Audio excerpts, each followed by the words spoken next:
नमस्कार मित्रांनो, अलख निरंजन आदेश. आपण या आजच्या खास व्हिडिओमध्ये पाहणार आहोत नवनाथ भक्तिसारचा अध्याय पहिला. अगदी सविस्तररित्या मराठीमध्ये मी तुम्हाला याचे विस्तृत वर्णन या व्हिडिओमध्ये करणार आहे. चला तर जास्त वेळ न लावता अध्यायाला सुरुवात करूयात. आता आपण या अध्यायामध्ये पहिल्या अवतार नवनाथांच्या अवताराची पूर्वकथा पाहणार आहोत. श्री गणेशाय नमः. द्वापार युग संपवून कलियुगाला प्रारंभ झाला होता आणि त्याच वेळी कलियुगात भक्ती महात्म्य वाढवण्याच्या दृष्टीने काय करावे असा विचार भगवंतांच्या अर्थात द्वारकाधीश श्रीकृष्णांच्या मनात वारंवार येऊ लागला. या विचारातून जी संकल्पना आकारास आली ती प्रकट करण्याच्या हेतूने त्यांनी एका सभेचे आयोजन केले आणि त्या अनुषंगाने सर्वांना आमंत्रणेही धाडली. ठरल्याप्रमाणे सभा भरली. या महत्त्वाच्या बैठकीला यादवांकडील श्रेष्ठ ज्येष्ठ मंडळीसहित समस्त निमंत्रितही आवर्जून आले होते. सभामंडपात मध्यभागी एका रत्नखचित सुवर्ण सिंहासनावर भगवान श्रीकृष्ण बसले. उद्धवाचे आसन त्यांच्या जवळच होते. सर्व निमंत्रित आपापल्या जागी बसले आणि त्याच वेळी कवी, हरी, अंतरिक्ष, प्रबुद्ध, पिप्पलायन, अविर्होत्र, द्रुमिल, चमस आणि करभजन या अतिप्रसिद्ध नवनारायणांनी सभेत प्रवेश केला. त्यांना आलेले पाहताच भगवान श्रीकृष्ण आसन सोडून त्यांच्या स्वागतास धावले. अत्यंत आदराने आलिंगन देऊन त्यांना आसन ग्रहण करण्याची विनंती केली. त्यांच्या येण्याने सभास्थानी एक प्रकारचे विलक्षण गांभीर्य प्रकटले. अतिथी पूजनादी प्रारंभिक उपचार झाल्यानंतर त्या नवनारायणांनी श्रीकृष्णास विचारले की श्रीरंगा, तुझ्या प्रेमळ आदरातिथ्याने आम्ही संतुष्ट झालो आहोत, तरी आम्हाला कोणत्या कार्यासाठी येथे बोलवले आहे ते सांग. श्रीकृष्ण म्हणाले, महाराज, आपल्याला कलियुगात अवतार घेऊन थोर कार्य करावयाचे आहे. या कार्यात कोणी कसा भाग घ्यायचा ते मी तुम्हाला सांगणार आहे. राजहंसाच्या थव्याने समुद्राच्या पाण्यात एकदम प्रवेश करावा. त्याप्रमाणे आपण सर्वांनीही एकाच वेळी अवतार घेऊन कार्यसिद्धी करायची आहे. भगवंताचे बोलणे ऐकून नारायण म्हणले की जनार्दना, तुमचे म्हणणे आम्हाला मान्य आहे, पण आपणापैकी कोणी कुठे व कसा अवतार घ्यायचा ते सविस्तर सांगा. त्याबरोबर यावेळी आम्ही कोणत्या नावांनी पृथ्वीवर प्रकट व्हायचे आहे त्याबद्दलही काही आम्हाला मार्गदर्शन करा. त्यांचा प्रश्न ऐकून द्वारकाधीश म्हणाले की तुम्ही सर्वांनी अवतार घेऊन संप्रदाय स्थापन करायचा आहे, दीक्षा देऊन लोकांना सन्मार्गाचा उपदेश करायचा आहे, सत्य धर्म शिकवायचा आहे. यावेळी कवी नारायण हे मच्छिंद्रनाथ नावाने कार्य करतील. हरीने त्यांचा शिष्य होऊन गोरक्षनाथ नावाने मिरवायचे आहे. अंतरिक्षाने जालिंदर व्हायचे आहे, तर प्रबुद्धाने त्यांचे शिष्यत्व पत्करून कानिफनाथ नावाने कार्य करायचे आहे. पिप्पलायन याने चरपटी तर अविर्होत्राने नागेश नावाने प्रख्यात व्हायचे आहे. तसेच द्रुमिल, चमस व करभजन हे अनुक्रमे भर्तरी, रेवणनाथ आणि गहिनीनाथ म्हणून प्रकट होतील. लक्षात घ्या मित्रांनो, इथे नवनारायणांचा अगदी स्पष्ट उल्लेख करण्यात आलेला आहे. मी पुन्हा एकदा आपल्याला हे नवनारायणांची नावे सांगू इच्छितो. मच्छिंद्रनाथ, गोरक्षनाथ, जालिंदरनाथ, कानिफनाथ, चरपटीनाथ, नागेशनाथ आणि त्यानंतर भर्तरीनाथ, रेवणनाथ आणि गहिनीनाथ हे नवनाथांची नावे आहेत. पुढे जी नवनाथांच्या व्यतिरिक्त नावे येणार आहेत ती त्यांचे मुले असतील किंवा दुसरे त्यांचे आपण म्हणू शकतो की त्यांच्या कार्यात मदत करणारे दुसरे नाथ असू शकतात. पण नवनाथांची जी नावे आहेत ती मी तुम्हाला इथे सांगितलेली आहेत. ते आपण पुन्हा एकदा ऐकायचे असतील तर व्हिडिओ मागे घेऊन ऐकू शकता. यावेळी तुमच्याप्रमाणे इतरही ऋषी अवतार घेऊन कार्य करतील. कवी वाल्मिकी तुलसीदास नावाने अवतार घेतील. शुकमुनी महाभक्त कबीर होतील. महामुनी व्यास जयदेव होतील. माझा प्राणप्रिय उद्धव नामदेव नावाने प्रकट होईल. भक्तश्रेष्ठ जांबुवंत नरहरी होतील. बंधू बलराम पुंडलिक नावाने प्रसिद्ध होतील. तर कैलासपती शंकर, मी स्वतः आणि ब्रह्मदेव आणि आदिमाया यांनी निवृत्ती, ज्ञानदेव, सोपान आणि मुक्ताई होऊन कार्य करायचे आहे. यावेळी हनुमंत, रामदास तर कुब्जा जनाबाई होतील. अशा प्रकारे आपण सर्वांनी अवतार घेऊन भक्ती महात्म्य वाढवायचे आहे. बघा श्रोतेहो, भगवंतांनी सुद्धा कलियुगामध्ये भक्ती महात्म्य वाढवण्यासाठी अवतार घेतलेले आहेत, हे लक्षात असू द्या. श्रीकृष्णांचे बोलणे सर्वांनी शांतपणे ऐकून घेऊन कार्याला आपली सहमती दर्शवली. यानंतर नारायणांनी विचारले की देवा, तू तर सर्वज्ञ आहेस, तरी आम्ही कोठे आणि कशा प्रकारे प्रकट व्हावे तेवढे सांगा. त्यांच्या प्रश्नाला उत्तर देताना भगवान कृष्ण म्हणाले की नारायण हो, पराशरपुत्र व्यास यांनी भविष्यपुराणात याविषयी अगोदरच सांगून ठेवले आहे. फार पूर्वी ब्रह्मदेवाच्या वीर्यापासून 88,000 ऋषी निर्माण झाले. त्या वीर्याचा काही भाग निरनिराळ्या स्थानी पडला. त्यापासून अजूनही जीव उत्पत्ती व्हायची आहे. आता याप्रमाणेच इतरही वीर्य जे जे ठिकठिकाणी पडलेले आहे त्याविषयी सांगतो. उपरीचर वसू यानातून गगनमार्गे जात असताना उर्वशीला पाहून त्यांचे वीर्य गळाले होते. उंचावरून पडलेले ते वीर्य दर्भाच्या झुडपावर आदळून त्याचे 3 भाग झाले. त्यापैकी 2 भाग यमुना प्रवाहातील द्रोणात तर 1 भाग पाण्यात पडला. पानाच्या द्रोणात जो भाग पडला त्यापासून द्रोणांचा जन्म झाला असून जो भाग वीर्य भाग पाण्यात पडला होता तो एका माशाने गिळला असून ते वीर्य त्याच्या पोटात अजूनही सुरक्षित आहे. कवी नारायणांनी त्यात संचार करून मत्स्येंद्रनाथाच्या उदरातून जन्म घ्यायचा आहे आणि मच्छिंद्रनाथ नावाने पृथ्वीवर प्रकट व्हायचे आहे. पहा श्रोते हो, मच्छिंद्रनाथांचा जन्म कशा प्रकारे झाला आहे याचं आपल्याला इथे सविस्तर वर्णन पाहायला मिळत आहे. मला माहीत आहे की आपण मच्छिंद्रनाथांचे भक्त आहात, बडे बाबांचे भक्त आहात, तर आपण याविषयीचं वर्णन इथे सविस्तर ऐकू शकता. शंकरांनी आपला 3रा नेत्र उघडून मदनास भस्म केले. तोच मदन अग्नि उदरात गर्भरूपात स्थित असून अंतरिक्ष नारायणांनी त्याच्या उदरातून जालिंदर नावाने जन्म घ्यायचा आहे. कुरुवंशात जन्मेजय नामक राजा होऊन गेला. सर्पसत्रामुळे तो जगात प्रसिद्ध झाला. त्याच्याच वंशातील बृहद्रथ नावाचा राजा भूमीवर यज्ञाचे आयोजन करेल. तेव्हा त्या यज्ञकुंडात अग्नी हा गर्भ टाकील. त्यावेळी अंतरिक्ष मुनींनी जालंधर नावाने प्रकट व्हायचे आहे. ब्रह्मदेवाच्या वीर्याचा काही भाग नर्मदेच्या काठावरील वाळूत अजूनही पडूनच आहे. चमस नारायणांनी त्यात संचार करून रेवनसिद्ध नावाने प्रकट व्हायचे आहे. ब्रह्मदेवाच्या वीर्यापैकी काही भाग एका सर्पिणीच्या मस्तकावर पडला होता. भक्ष्य समजून तो तिने गिळून टाकला. जन्मेजयाच्या सर्पसत्रात ब्राह्मण सर्पाची आहुती देत असताना आस्तिक मुनींनी तिच्या उदरात ब्रह्मबीज असल्याने जाणून बुजून तिला एका वटवृक्षाच्या ढोलीत लपवून ठेवले. 9 महिन्यांनी ढोलीत एक अंडे टाकून ती निघून गेली. अविर्होत्र नारायणांनी त्यात संचार करून वटसिद्ध नागनाथ नावाने प्रकट व्हायचे आहे. सूर्यवीर्य प्राप्त व्हावे म्हणून मच्छिंद्रनाथ मंत्रोक्त भस्म देतील. ते उकिरड्यावर पडेल. त्यात सूर्य आपले वीर्य सांडेल. हरिनारायणांनी त्यात संचार करून गोरक्षनाथ नावाने प्रकट व्हायचे आहे. पार्वती विवाह प्रसंगी सर्व देव दक्षाच्या घरी जमले असताना त्या लावण्यवतीला पाहून ब्रह्मदेवांचे वीर्य गळाले. त्यावेळी लज्जित झालेल्या ब्रह्मदेवांनी ते वीर्य पायानेच रगडून टाकले. त्यापासून 60,000 वालखिल्य ऋषी निर्माण झाले. त्या वीर्यापैकी काही वीर्यभाग केराबरोबर भगीरथीच्या पाण्यात पडला व तेथून वाहत वाहत एका दर्भाच्या बेटात जाऊन पडला. नारायणांनी तेथे संचार करून चरपटी नावाने प्रख्यात व्हायचे आहे. सूर्य आकाशातून गमन करीत असताना एकाएकी त्याचे वीर्य पडले. वेगाने महिवर येताना त्याचे 2 भाग झाले. त्यापैकी एक भाग जो घटात पडला होता त्यापासून अगस्तींचा जन्म झाला आणि दुसरा भाग जो कैलिक ऋषींच्या अंगणातील भिक्षापात्रात पडला तो कैलिकाने पात्रासहित जसाच्या तसा जपून ठेवला. द्रुमिल नारायणांनी त्यात संचार करून भरतरी नावाने प्रकट व्हायचे आहे. सरस्वतीला पाहून ब्रह्मदेवांचे वीर्य स्खलित झाले. ते वीर्य हिमालयातील अरण्यात पडले. त्यापैकी काही भाग हा हत्तीच्या कानात तर काही भाग भूमीवर पडला. भूमीवरील वीर्यावर वाघाचे पाऊल पडल्यामुळे त्याच्या पायातील भेगेत गेल्या. त्यापासून अत्रींचा जन्म झाला. पण गजकर्णात जो भाग पडला होता तो अजूनही सुरक्षित आहे. तेव्हा प्रबुद्ध नारायणांनी त्यात संचार करून कानिफ नावाने प्रकट व्हायचे आहे. गोरक्षनाथ चिखलाचा पुतळा करतील आणि त्यानंतर मंत्रशक्तीने विष्णुवीर्याचं आवाहन करतील. त्यावेळी करभजन नारायणांनी त्यात संचार करून गहिनीनाथ नावाने प्रकट व्हायचे आहे. अशा प्रकारे नवनारायण हे कवी मच्छिंद्रनाथ नावाने, हरी हे गोरक्षनाथ नावाने, अंतरिक्ष हे जालंधरनाथ नावाने, प्रबुद्ध हे कानिफनाथ नावाने, पिप्पलायन हे चरपटीनाथ नावाने, अविर्होत्र हे नागनाथ नावाने, द्रुमिल हे भर्तरी नावाने, चमस हे रेवणनाथ नावाने, करभजन हे गहिनीनाथ नावाने या नावांनी नवनाथांनी प्रकट व्हायचे आहे.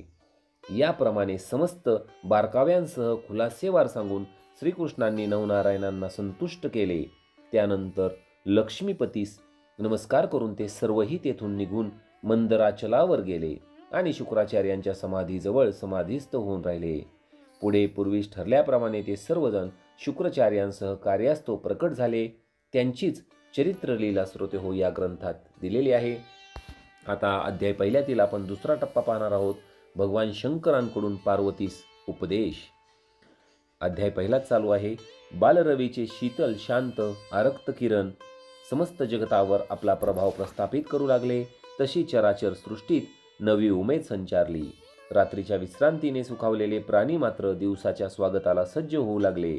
पक्षीगणांचे मधुर कुंजन, खळखळ आवाज करीत वाहणारे निर्झर मंद कुंद वारा, वृक्षलतांवर लगडलेली नानाविध प्रकारची फुले मनाला जणू प्रसन्नताच बहाल करीत होती.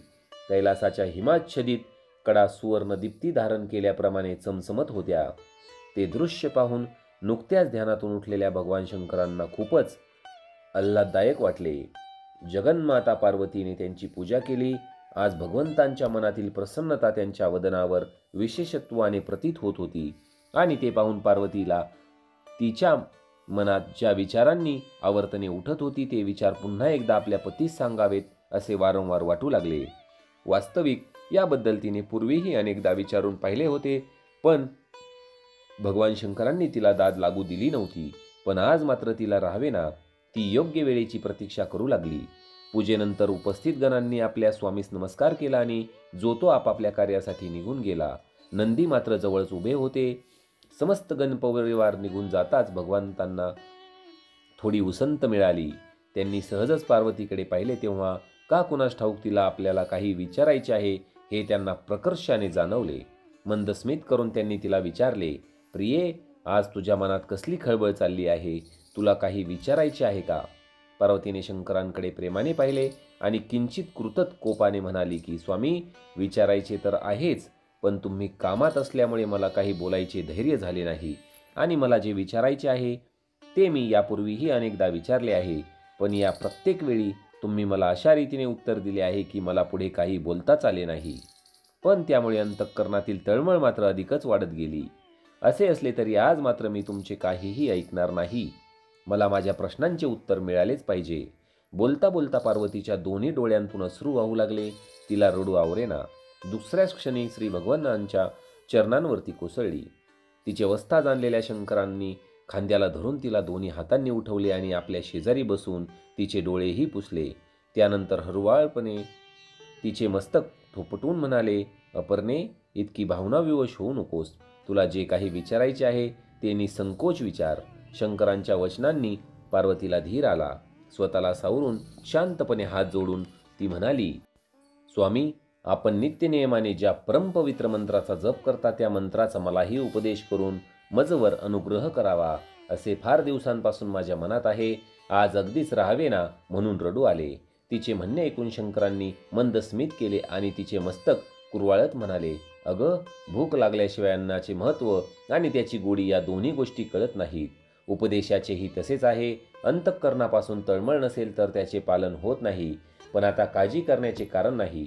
मी तुला त्या मंत्राचा नक्की उपदेश करील आणि आजचा दिवसही उत्तम आहे. पण त्यासाठी अतिशय शुद्ध, एकांतिक आणि निर्मनुष्य असे स्थान पाहिजे. तर आपण दुसरीकडे जाऊ. श्री शंकरांनी नंदीला आज्ञा करताच नंदी पुढे आला. उभयंता त्यावर आरूढ होऊन एकांत स्थान शोधण्यासाठी संचारार्थ निघाले. फिरत फिरत ते यमुनेच्या परिसरात आले. त्या ठिकाणाची रम्यता आणि एकांत पाहून शंकरांनी नंदीस थांबण्याची सूचना केली. नंदी थांबला.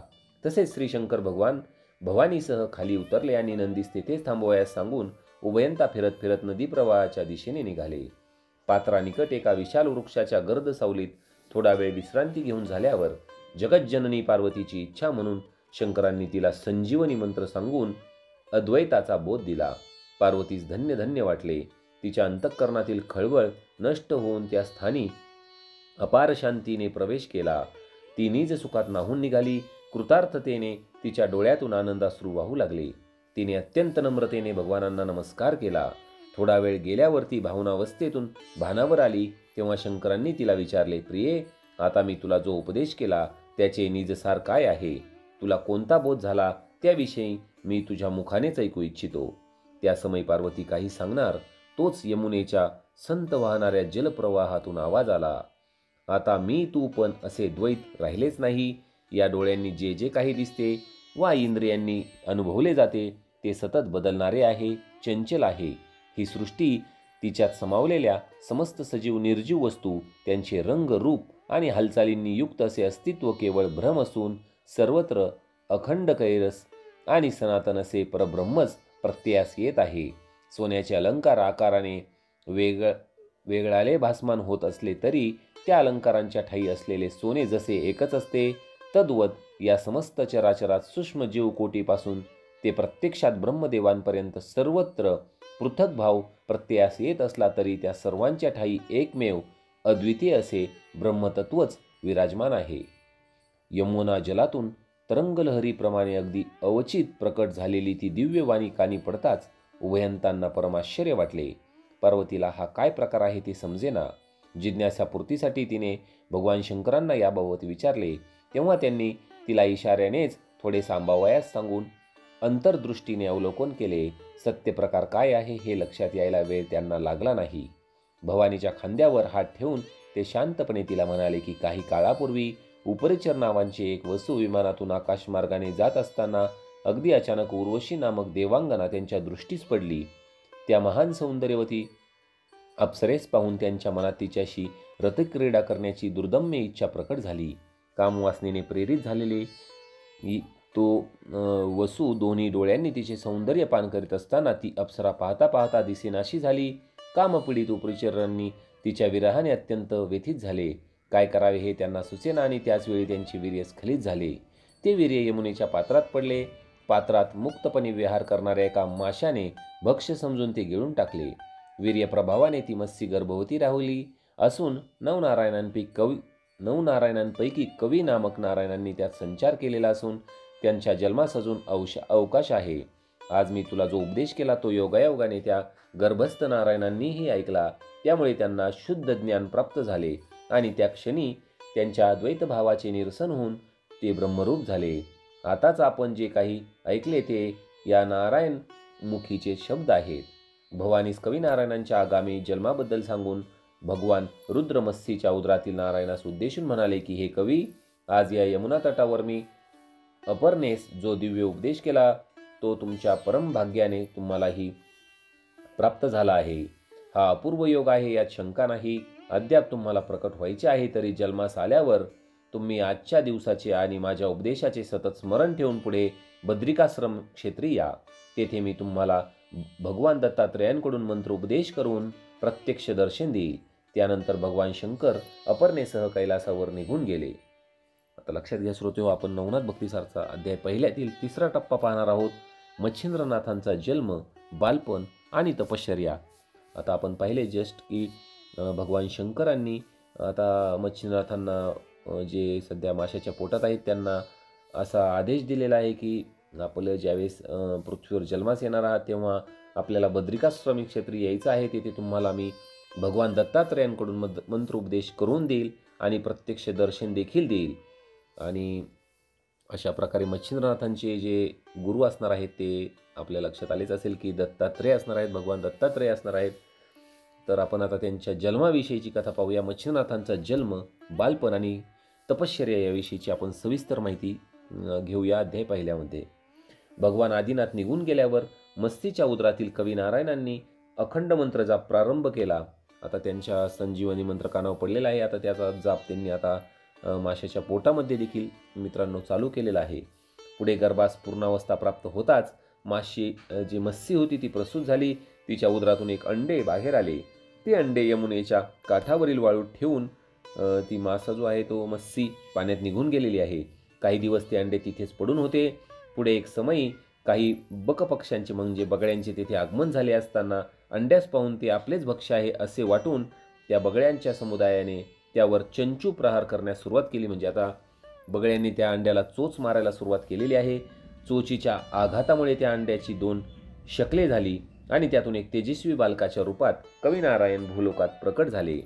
सूर्याचे प्रखर किरण अंगावर पडताच त्या बालकाने टाहो फोडला. त्यामुळे घाबरलेल्या बगड्यांनी तेथून उड्डाण केले. बाळाच्या अंगावर ज्यावेळेस सूर्याचे किरण पडलेले आहेत प्रखर, त्यावेळेस बाळ रडायला लागलेले आहे आणि बाळाचा जो रडण्याचा आवाज आहे तो ऐकून बगळे तिथून उडून गेलेले आहेत. यमुना प्रवाहातील माशाच्या उदरातून वसु प्रसादाने जो दिव्य आणि तेजस्वी बालक जन्मास आला तोच पुढे मच्छिंद्रनाथ नावाने जगात प्रसिद्ध झालेला आहे. अलख निरंजन आदेश कमेंट्समध्ये लिहायला विसरू नका. मच्छिंद्रनाथांचा जन्म इथे झालेला आहे, आपण पाहिलेले आहे. अल्पावधीत रुदन करणारे ते बालक शांत झाले आणि ग्लानी आल्यामुळे सूर्यकिरणांची घुंगडी ओढून पुनर्रूपी निद्राधीन झाले. थोड्या वेळाने कामिक नावाचा एक कोळी खांद्यावर जाळे टाकून मासे धरण्यासाठी तेथे आला. प्रवाहाच्या दिशेने तो पुढे निघाला असताना अचानक त्यांची दृष्टी अंड्याच्या कवचामध्ये शांतपणे पोहुडलेल्या त्या तेजस्वी बालकावर पडली. सूर्यासमान दिव्य असे ते बालक तेथे एकटेच असलेले पाहून क्षणभर तो जो कोळी आहे तो थक्क झाला माशावाला, आणि त्याच्या मनात मोहममता प्रवेशली. तरी बालकाच्या बाबतीत काय निर्णय घ्यावा हे त्याला समजेना. त्याच्या मनात नाना विचारांनी काहूर माजले. बालकाचे मातापिता कोठे दिसतात का ते पाहण्यासाठी त्याने सभोवार दृष्टी फिरवली, पण त्यास कोणीही दिसले नाही. बरे, बालकास तसेच टाकून पुढे निघून जावे तरी त्याला धीर होईना. न जाणो कोणा पशुने त्यास खाल्ले तर. छे छे, नुसत्या विचारानेच त्याच्या अंगावर शिरशिरी आली. शेवटी ईश्वरी लीला अगम्य असते हेच खरं. कामिकाच्या मनातील दयाभावाने उचल खाल्ली. त्याने त्या बालकाला आपल्या घरी नेण्याचे ठरवले. पण ते बालक कोणाचे कोण, या निर्जन स्थळी कसे आले, आदी प्रश्नांची उकल झाल्याशिवाय त्या शिशूला कसे घेऊन जावे, या विचारांनी तो किंचित थबकला. शंकेने त्याच्या मनाची द्विधावस्था निर्माण केली. तेव्हा तो काय करावे या विवंचनेत असताना एकाएकी आकाशातून शब्द आले, हे कामिका, काळजी करू नकोस आणि त्याचबरोबर शंकाही घेऊ नकोस. अरे, हा दिव्य बालक म्हणजे माशाच्या पोटातून उदरातून जन्मास आलेला कवी नारायण नावाचा नारायण आहे. मत्स्य उदरातून प्रकट झाला म्हणून तो मच्छिंद्रनाथ नावाने प्रख्यात होईल. दीनपतींचा उद्धार करण्यासाठीच त्यांनी जन्म घेतला असून तूच त्याचा सांभाळ करावा असा ईश्वरी संकेतच आहे. तुझ्या परमभाग्याने ही संधी तुला प्राप्त झाली असून आता तू निशंक मनाने या बालकाला घरी घेऊन जा. दुधाच्या पात्रात साजूक तूप आणि साखर मिसळली म्हणजे त्याची एकत्रित अवीट गोडी काय वर्णावी.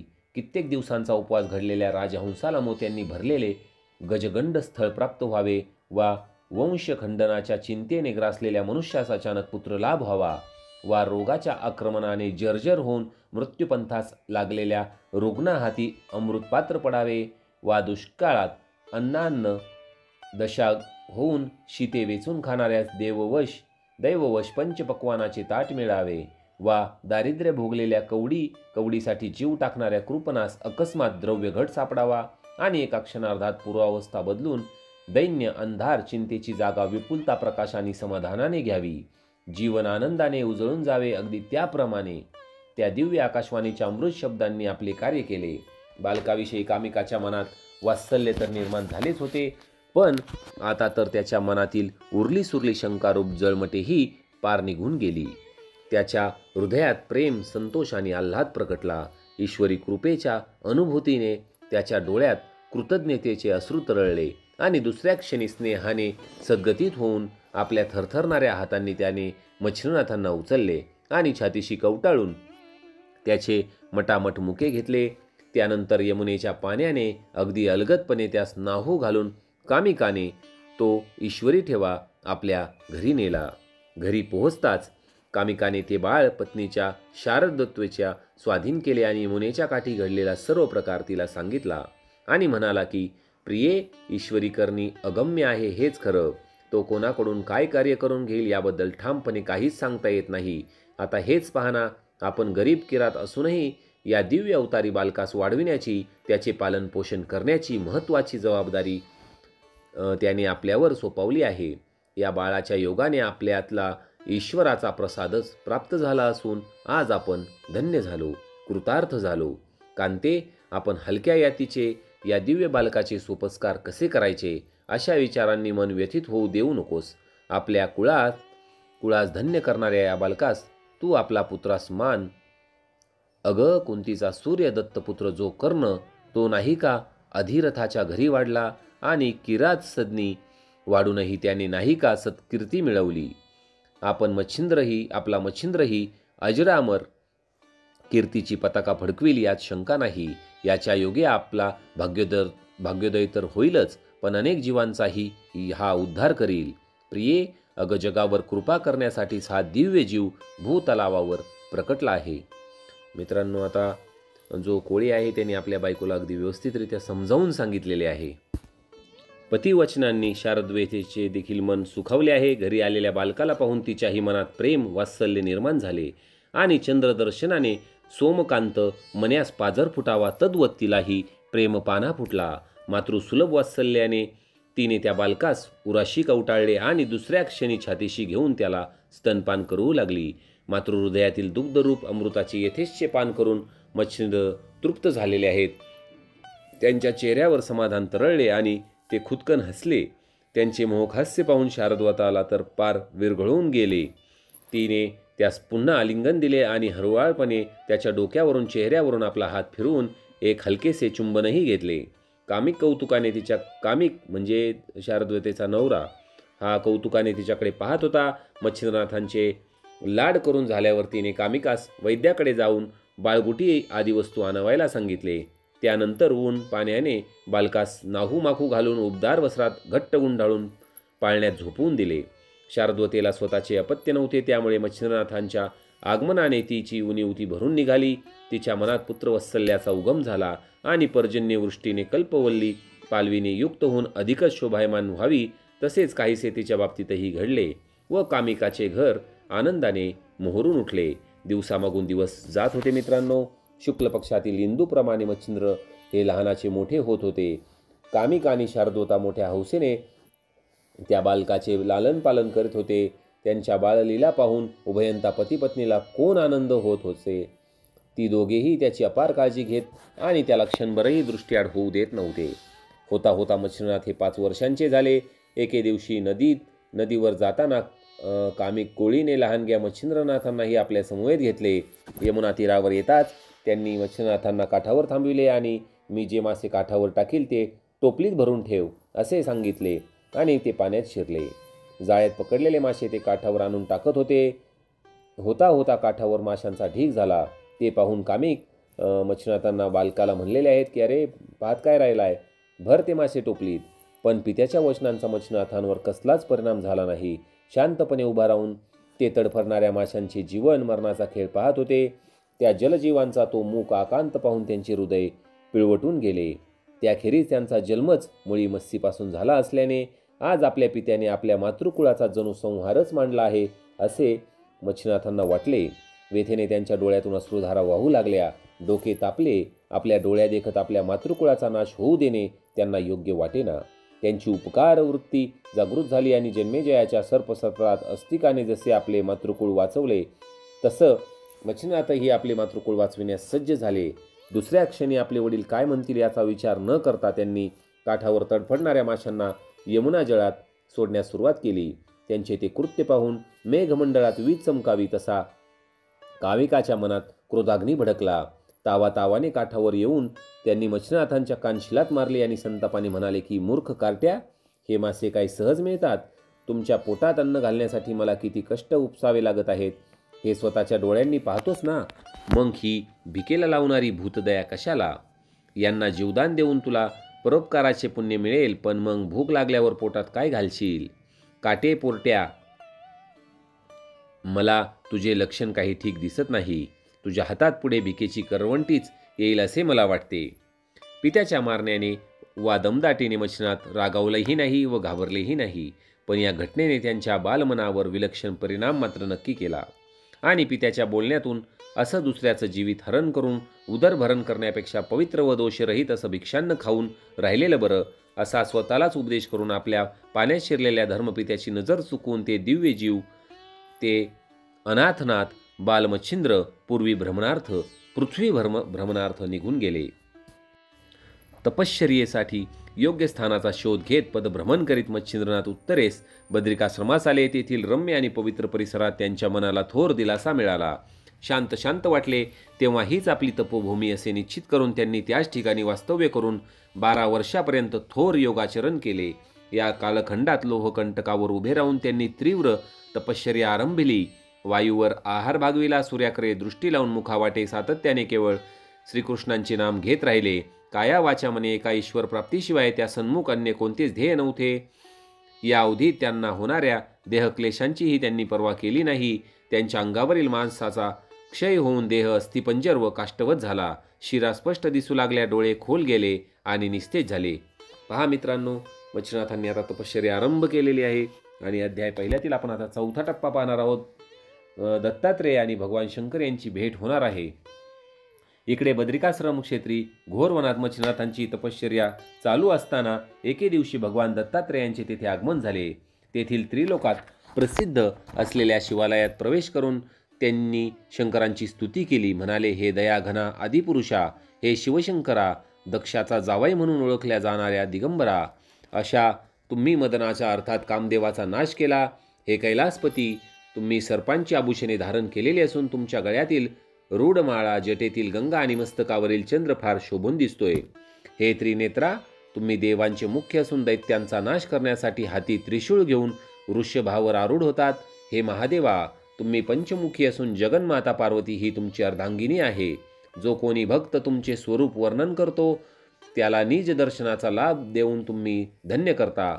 हे प्रभू, अपार सामर्थ्यवान असा तुमचा महिमाही थोर आहे, तरी कृपा करून मलाही दर्शन द्यावे. श्री दत्तप्रभूंनी स्तवनद्वारा शब्दरत्नांची माळ गुंफून शंकरांची पूजा करताच भगवान रुद्र त्या ठिकाणी प्रत्यक्ष प्रकट झाले. उभयंतांची दृष्टादृष्ट होताच त्यांनी एकमेकांना दृढ आलिंगन दिले. त्यानंतर भगवान शंकरांनी दत्तात्रेयांना स्वतः समीप बैसवून थोर आदर केला आणि क्षेमकुशल विचारले. दत्तात्रेयांनीही त्यांची आपुलकीने विचारपूस केली. बोलण्याच्या ओघात दत्त महाराजांनी बद्रिकाश्रम क्षेत्रीचा रमणीय वन प्रदेश पाहण्याची आपली इच्छा प्रकट करताच अवश्य म्हणून भगवान शंकरही त्यांच्या समवेत तिथे निघाले. त्यावेळी दत्तात्रेयांचा हेतू केवळ जिज्ञासापूर्ती जरी असला तरी त्या सहज हेतूमध्ये मच्छिंद्रनाथांच्या भाग्योदयाची पहाट होती.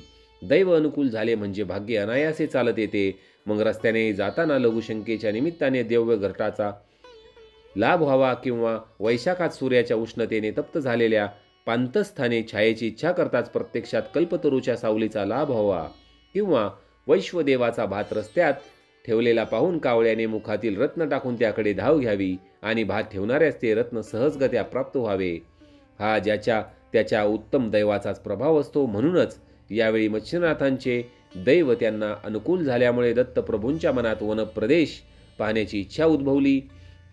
बद्रिकाश्रमातील अरण्य प्रदेश विलक्षण रमणीय असा होता. तेथे देवदार, पोफळी, बोरी, बकुळ, चाफा, गुलाब, गुलछबू, कर्दळी, केळी, नारळी अशा नानाविध प्रकारच्या वृक्षलतांची अक्षरशः दाटी झाली होती. त्या दाटीवाटीमुळे मंदराचल अधिकच सुंदर दिसत होता. पर्वत माथ्यावर पाऊस पडत होता, त्यामुळे मणिकर्णिकेस अपार पाणी होते. त्याच जलोगाची वाहती दिशा धरून ते दोन्ही देव भागीरथीच्या काठचे अरण्य पाहत पुढे निघाले. तर मित्रांनो, इथे श्री नवनाथ भक्तिसारचा अध्याय पहिला समाप्त झाला आहे आणि मच्छिंद्रनाथांची, दत्तात्रेयांची आणि भगवान शंकरांची ही भेट आता आपल्याला पुढील अध्यायातच पाहायला मिळणार आहे, यामध्ये शंका नाही. आणि दत्तप्रभू जे आहेत ते नवनाथांचे, मच्छिंद्रनाथांचे गुरु आहेत हे आपल्याला माहितीच आहे.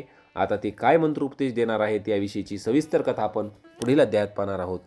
श्रोतेहो, या 2024मध्ये नवनाथांचे भक्तिसारांचे अगदी हे कथासार जो आहे या ग्रंथाचा हा सांगितलेला कोणी दिसला नाही मला यूट्यूबवर, आणि त्यामुळेच मला असं वाटलं की आपल्याला पुन्हा एकदा याचं वाचन घडले पाहिजे, श्रवण घडले पाहिजे आणि आपल्याकडून ज्या काही नकळत चुका होतात त्या आपल्याला भगवानांनी माफ केल्या पाहिजेत. या निमित्तानेच याचे वाचन होते आणि लवकरच आता श्रावण महिनाही सुरू होत आहे. त्यानिमित्ताने आपल्या कानावरही नवनाथांच्या ग्रंथाचे वाचन झाले म्हणजे चांगलेच. तर भेटूया लवकरच पुढील व्हिडिओमध्ये पुढील अध्यायात. अलख निरंजन.